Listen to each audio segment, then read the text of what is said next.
بركة الذي الوجود والخدم.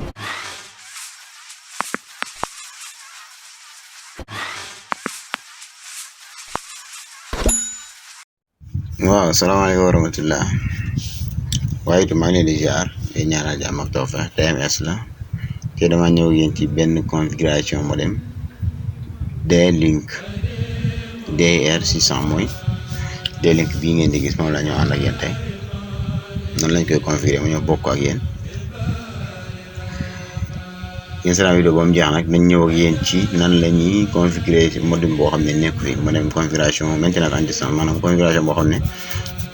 configurer modem bi à part distance boo xam ne nekku fii ba pare nga configurer ko dañ ci ñëw ak yéen incha allah parce que dañ ko defoon ñëwoon ci vidéo mais gars yi dañu ko laaj ba def mel ni soxla nañ ko moo tax ñu bëgg ko ñëw ak yéen ci ay leeral incha allah ànd ko ak yéen en même temps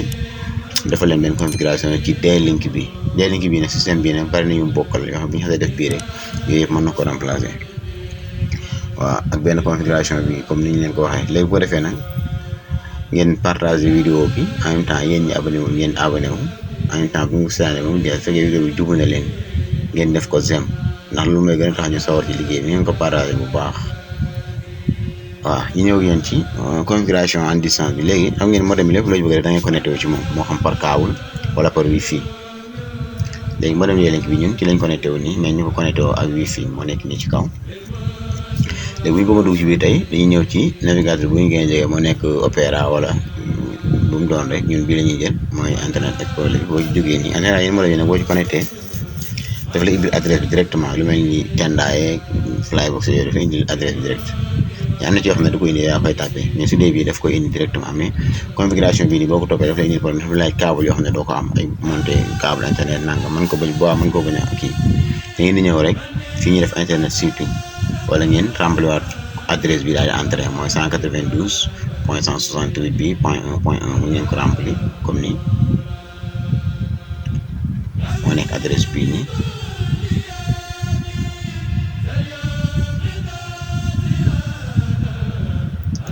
moo nekk adresse bi mu ngeen ko remplir ngeen entré day ubbeeku mais balaa ngeen def yooyu yëpp nag su fekkee indi na leen lii rek mën ngeen ñëw directement ñu ñëw directement fii nii fii bi di setting nangam ngeen laal ci moom waaw ngeen laal ci moom directement lii mooy ñëw xam ngeen adresse modem bu nekk balaa nga ci dugg faaw nga def login ak faaw nga def code ak mot de passe mais su dee D-Link yi nii moom yow doo def code doo def code kii bi da ngay def inséré nom bi da ngay def maanaam tur bi da ngay def loolu tur boobu ngay def admin ngay bind kon bind admin nii admin mais minuscule lay nekk admin soo bindee admin rek mën ngaa entrer comme fii entrer day ubbeeku léegi ubbeeku na su fekkee da ngaa bëgg modem bi nga réglé nga bëgg foo ko déplacé fa nga ko yóbbu nga mën ko fekk di ko configurer te yow doo fa toog en distance quoi léegi da ngeen di ñëw fii ñu bind network nangam setting modem yëpp ñoom ñoo koy am su dee français paramètre ci lay bind paramètre 1 loolu lay bind yaakaar na su dee français yi su fekkee ngeen adresse bi nii moom ngeen di jàpp adresse bi mooy tax nga mën koo tijji feneen moom ngay tijjee fii ci modem bi su ko configuré pare moom koy tijjeewaat léegi D-Link retour bi nii tamit dafa koy ubbi maanaam mën laa dugal ci interface bi même su dee TP-Link yi da ngay def TP-Link retour nangam daf koy ubbi mais bii lii da koy tijji adresse bi daf koy tijji bii adresse bi daf koy tijji léegi adresse bi ngeen di jàpp pour nga ko koy configurer en distance léegi adresse boo ko jëlee boo ko téyee mooy tax nga mën koo tijji feneen ndax modem yëpp dañu am seen adresse su fekkee yow nag da nga am ay modem bari bii nii da nga koy modifier il faut nga dindi def ko point 0 point 2 wala boo xam ni du bokk ak beneen modem booy connecté ci réseau bi duñ bokk adresse ñoom ñaar léegi da nga koy changer bu dee nag yow fekk nga yi fi nekk yëpp bokkul ak bii nag mën nga ci bàyyi nii mais su fekkee bokkul ngay effacer 2 nga def point 3 wala nga effacer point 3 nga def point 4 wala comme nangam loo ciy jàpp soo paree nga enregistré ko suñ paree ci enregistrement bu doon dañuy ñëwaat ci léegi pour ñu leeral leen pour nga configurer en distance dafa nga am machine mais mënu leen ko def ak portable ci liñ jàpp ñun faaw nga am machine quoi pour nga mën koo configurer waaw léegi soo defee loolu jëlee loolu ba pare da ngay ñëw fii ci sa réseau bi nga clic droit nga def clic droit mu indi la lii nga def ouvrir carte réseau bi rek lañ soxla ñun mën a jaar dem carte réseau mën ngaa jaar foofu pour nga dem carte réseau léegi bu indi la carte réseau ñëw modifier moo nekk nii mu ne modifier carte paramètre de la carte affiché waaw léegi bu affiché nii la indil carte réseau yi nekk ci machine bi yëpp léegi yow da ngay xool ne wifi bi ban carte réseau nga connecté wu wifi bi la connecté wala câble bi léegi ñun wifi lañ ko connecté wu moo nekk nii wifi lañ ko connecté wu léegi li ñuy def mooy da ngay def double clic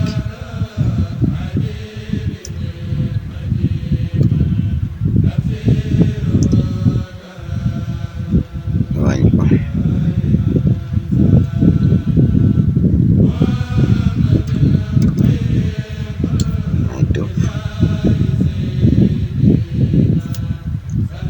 léegi comme ni da ngay def nga ñëw ba ci wifi bi mën nañ fermer li ñëw modification baa ngi léegi fii nii da ngay def double clic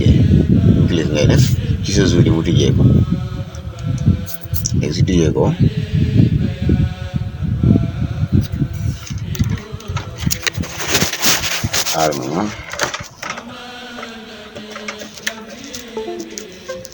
voilà léegi bu tijjee ko da ngeen ñëw fii di def détail moo nekk fii détail léegi daf lay indil information modem bi adresse bi nga xam ne moo la ci dugal moo nekk nii lii nag moo la yëpp comme ça connecté ci wifi rek pour nga xam ban adresse moo ci dugg mën ngaa ñëw fii te doon def ko koy woon léegi adresse bi moom moo ci dugg moom lañ fekkoon frais mën nañ koo jëlee fii tamit li nekk wala woon fële mën nañ koo jëlee fii directement mu gën a gaaw waaw léegi moo nekk bii moom la ñuy jàpp su fekkee na nga ko modifié tamit na nga ko modifié rek moom nga fekkaat fii nii waaw mais léegi adresse bii nag moom la ñuy configurer ngir ñu mën a connecté wu ci réseau bi modem bu ñu bëgg a dugg rek ñu dugg ci duñ jógee fii ñu toog waaw duñ jógee fii ñu toog modem bu ñu bëgg a dugg ñu dugg ca léegi lii ngay enregistré mu nekk 192.168.0.1.0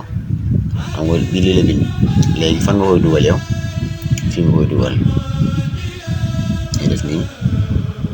nga def nii misaal def fi nga duggoon léegi foofu ngay dugg mais perpétué da nga koy dugal boo defee double cliquer wala nga def clic droit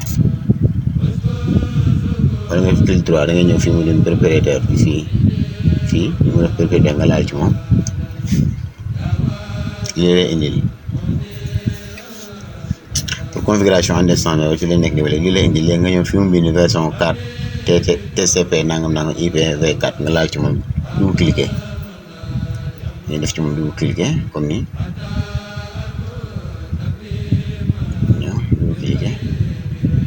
loolu duggee lii moom moo ñëw léegi da ngeen ñëw fii ñëw utiliser adresse IP suivant nga cosé ko soo cosé fii nii adresse bi nga fekkoon ci kaw sànq waxuma 192.0 bi nga fekkoon ci kaw moom ngay rempli fii da ngay def 192 comme ni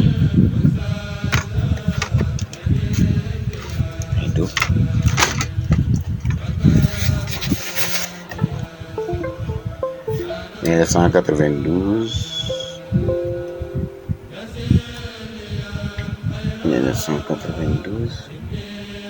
168 nga def foon lan la woon sànq point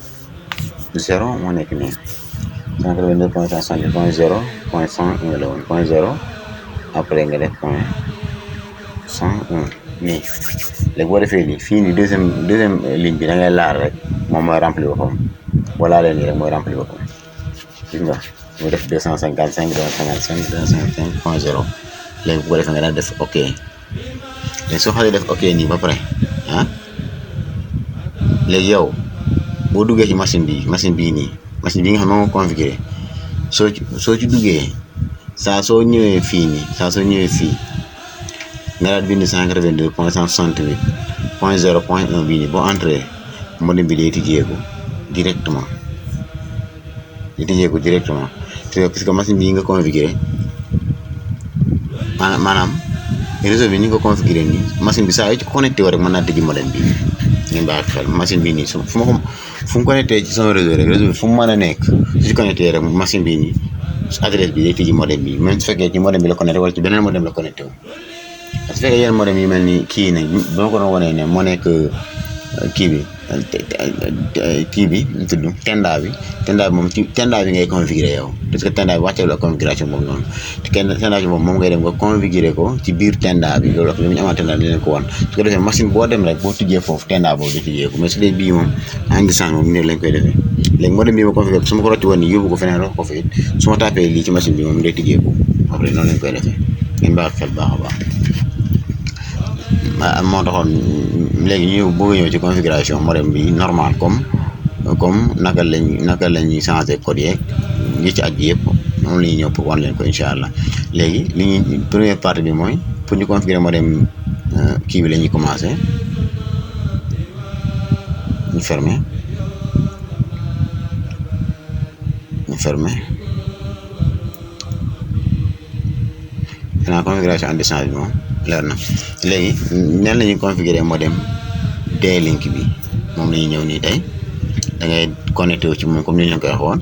nga dem ci navigateur bu la gën a jege comme ni ñu leen ko waxoon nga remplir foofu 192.168.0.1 moom mooy dugg ci D-Link bi nga entré léegi dugg ko directement waxoon nañ leen ne fii du laaj code tur rek lay laaj ngay def admin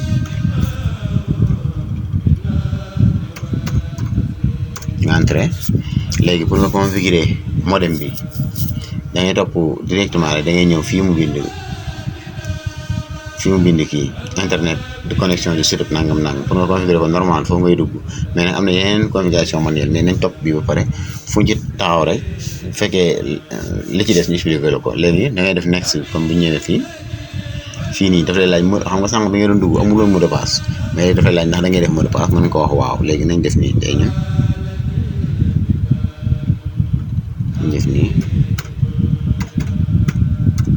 ñu koy remplir waat def suivant mooy kon léegi modem bi léegi boo liggéey boo ci duggati am na mot de passe. léegi comme ni nga ko waxee modem bi am na yoo xam ne heure bi rek la du connecté wu ngeen koy bàyyi xel baax a baax fii mën nañ ko def rek Casablanca moo tolloo ak heure Sénégal bu fekkee gisuñu ko rek ñu def ko awee bi xam nga awee léegi Casablanca Maroc gisuma ko fii léegi mën nañ ko def rek waawee bii nii moo nekk bii. léegi ñu def next léegi nag yi mu lay laaj nii yëpp nag mën na ko bàyyi rek ci connexion dynamique bi comme ni ñu ko waxee saa yu nekk dynamique bi moom mooy compatible adresse IP maanaam modem bi tey par adresse IP lay connecté mais boo ko bàyyi dynamique bi moom bu gisee réseau bi rek day créer adresse boobu daal di connecté directement mais yéen yëpp boo ci dugal yaay def say réglage bopp say adresse bopp say mot de passe sa login mot de passe comme xëy na mais chaque instant dañu koy bàyyi rek dynamique bii bu ngeen ko fi bàyyi rek du ngeen am jafe-jafe connexion parce que moom lay wàccaale sax directement dañuy wax dynamique après ñu def suivant mooy next fii daf lay laaj rek adresse bi nga xam ne moo ciy dugg mu compatible ak nga xam ne mën koo def suivant next mën ngaa bàyyi nii directement wala waxoon naa ne lii daf lay dugal ci biir modem bi moo nekk lii nii mën nañu def next rek pour mu gën a yomb yéen mën ngaa def next parce que fépp foo xam ne obligation la pour nga remplir fa dara next bi du jàll foo xam ne nag moom doo remplir dara next bi day ubbeeku léegi fi mu nekk nii fii nii faaw mu am câble connexion pour configurer wu kon tey amuñu câble connexion parce que dañ ko roof ñu rek pour expliquer kon léegi li ñuy def mooy dañuy configuration manuelle bi nga xam ne manuelle lay nekk du topp suivant bii boo amoon câble connexion bu ko détecté ba am connexion rek next bi day ubbeeku nga def next mu defal la laaj la tur bi fi nga def tur bi fi daal di enregistré jeex na mais ñun amuñu loolu léegi li ñuy def mooy dañuy ñëw ci configuration bi nga xam ne mooy képp di nga ko mën a configurer saa su nekk bu fekkee am nga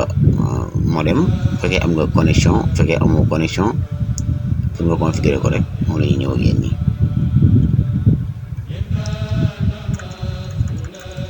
comme par exemple ok lii mooy tijjee ko directement gis ngeen léegi ñun dañuy ñëw fii manuel internet fii nii mooy configuration normale bi ngay laal ci moom boo ñëwee gis ngeen fii nga koy fekk dynamique bi ñu leen wax ci nga koy fekk bii doo ko laal mën nga ko bàyyi noonu ngeen fii mu def day link nangam bi bu lii bu la neexee nga effacé ko def sa yëf bopp ngir ëllëg boo ciy duggaat nga def sa tur sax bu la neexee sa tur moo lay dugal ci modem bi lii nii mën ko far nga def sax sa tur mooy dugal ci modem mooy noo tur bi mais nag pour nga effacé ko nag faaw nga jaare ko ne la ci adresse kii ba IP foofu ñu jaar mais su dee fii tur bi la lay woon turu modem bi rek waaw léegi pour ñu configurer wifi bi dañuy njëkk ñëw ba pare moo nekk wireless bi ngeen koy xool ñu laal ci moom parce que configuration pour connexion bi dox moom automatique la wifi bi ñu ko configuré fii ngay laal wireless nga ñëw fii mu def ID nangam bi moom nga mooy adresse kii bi nu mu tudd adresse VPS bi ak wifi bi yëpp ngay laal fii non mën nañ ñëw fii directement ci suuf bi ma adresse ak VPS bi suuf moom mooy adresse wifi bi ci la ñuy ñëw setup bi ngay laal ci moom mu indil la sa tur wifi su nga da ngaa bëgg sa tur wifi da ngay effacer lii ngay français li nga bind tur bi nga bëgg wifi bi doon ko soo bindee ba pare mën ngaa ok bu la neexee puisque modem bi faw nga def suivant contenu bi doog a enregistré mais comme dañuy jàngale mën nañ ko bàyyi li ngeen gis léegi soo duggee fii ngay def sa tur wi fii léegi nga daal wàcc ci suuf wàcc affaire bi nga ñëw fii mu def sécurité mode bi boo ko bëggee def code xam nga actuellement doo am code kii nga koy bàyyi rek détail bi moo nekk bañ ko activé soo bëggee def code na nga activé port 2 bi ngeen bàyyi fa wax naa port 2 bi la nga def port 2 mu daal di ban code ngay def nga daal di enregistré fii code bi nga bëgg mu nekk sa code bi fii nga tapé ko comme ni nga code suivi pare nga def suivant boo defee suivant modem bi day am code boobu ñu de lañ changé code bi fii ak kii bi amul complication muy côté boobu noonu ngeen bàyyi ko xel léegi su fekkee dañu bëgg a configurer comme bu ci ni connecté comme ni ñu ko gars yi laajee lu bari ci ni connecté woo nga bañ mu connecté wala nga bëgg mu connecté wala comme yu mel noonu comme fi ñu koy tëjee daal comme fi ñu koy tëjee daal ñu ko laaj lu bari foofu da ngeen di ñëw fii bu ko defee ngeen ñëw wifi moo nekk bii filter website moo nekk site internet yi comme ça wan naa leen ko benn yoon website bi mooy site internet bi nga bëgg a tëj comme ni ñu ko waxee woon rek ñaari façon lay am comme ni gars yi laaj nañu ko ñu leer leen ko mooy black bi ak blanche bi. black bi moo nekk kenn du dugg blanche mooy bu nit duggee nga tëj ko loolu la moo nekk bii ak ci kaw ak bii mooy site internet yi soo paree da ngay site bi nga bëgg mu dox nag ngay remplir fii boo ko remplir ba mu jeex enregistré site boobu doon ubbeekoo moo xam moom site bi bu mu ni doon moom mais su fekkee bii bi nga bëgg a tëj nag moom fii ci kii bi ngay ñëw ci deuxième bi ngay ñëw ñaar dañuy xaw a nduroon nag mais bokkuñu su fekkee wifi bi ngay tëj fii ngay ñëw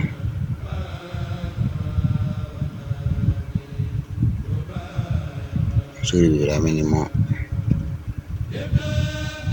neexul network bi fii tegu bi léegi network bi fii bi moo nekk nii wifi bi moo nekk network bii nii ngay laal maa ngi souris bi mooy kale tuuti boo ñëwee network bi moo nekk fi ñuy tëj wifi bi mën ko def nii fii off nga koy fekk mën ngaa clic droit nga def ko on moo nekk bi ci kaw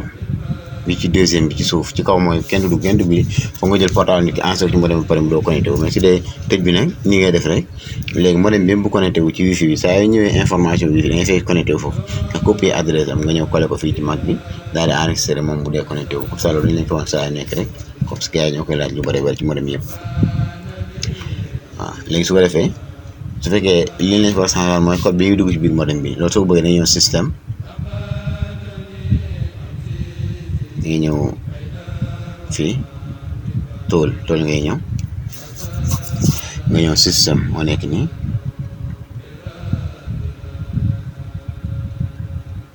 daf lay woon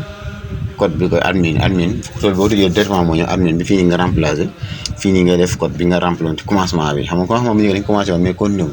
bii nii pour nga effacer pour nga code bi ci dugg fii nga koy nga remplir waat ko nga def code bi nga bëgg mu dugg ci comme fii nga def code bi nga bëgg mu dugg ci nga ñëwaat fii nga defaat code bi nga bëgg mu lay dugal ci nga daal di def suivant mu daal di enregistré wu kon tey foofu mooy instant léegi ñu ñëwaat ci li leen waxoon ci modem boo configuré ba pare comme configuration bu baax yow da nga koy bëgg da nga koy téye pour ba liggéey coono yëpp doo ko amal loolu boo ko bëggee système bi dañ ñëw doo ko génn système ngay ñëw boo ñëwee système mi ngi nii ngeen ñëw update setting moo nekk bii nii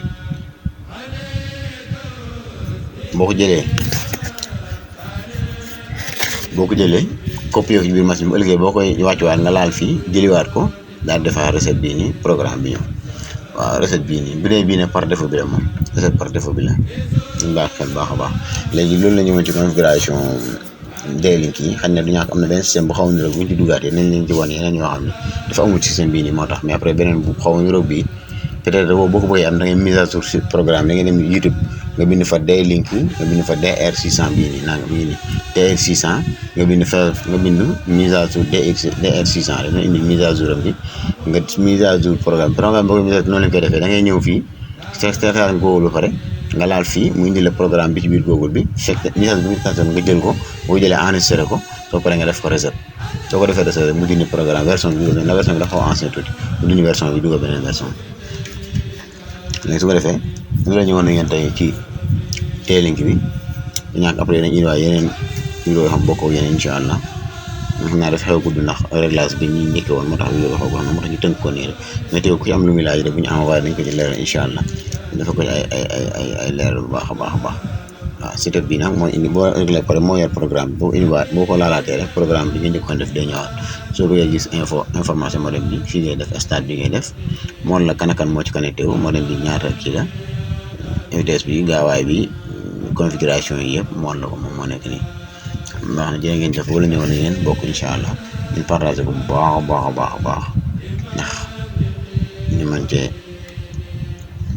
ñëpp ñu mën cee ànd ñu noonu kon baax na jërë ngeen def TMS la woon moo ñëwoon na ngeen seen configuration modem link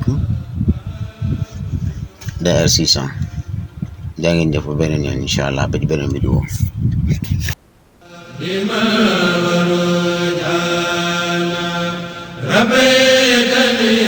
ربي